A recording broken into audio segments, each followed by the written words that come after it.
স্থায়ী উপাচার্য নিয়োগ নিয়ে আজ রাজ্যপাল মুখ্যমন্ত্রী বৈঠক হতে চলেছে রাজভবনে। ইতিমধ্যেই 6টি বিশ্ববিদ্যালয় উপাচার্য হিসেবে মুখ্যমন্ত্রীর পাঠানো নামে শিলমোহর রাজ্যপালের। বাকি বিশ্ববিদ্যালয়গুলো নিয়ে আলোচনার সম্ভাবনা। আর মুখ্যমন্ত্রী ইতিমধ্যে সার্চ কমিটি সুপারিশ করা 3 জনের মধ্যে একজনকে বেছেছেন। সেই ফাইল চলে গিয়েছে রাজ্যপালের কাছে। তার মধ্যে 6টি বিশ্ববিদ্যালয়ের ক্ষেত্রে রাজ্যপাল মুখ্যমন্ত্রী দেয়া নামের সঙ্গে সহমত পোষণ করে ফাইলে সই করেছেন রাজ্যপাল।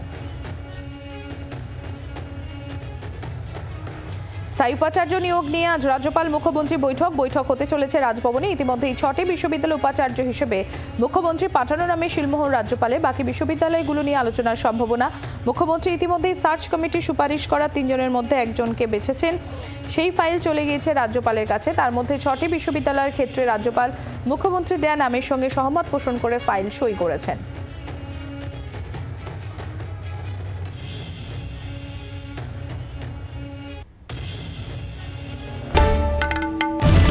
বাংলার আওয়াজ, বাঙালির আবেগ, জি 24 ঘন্টা।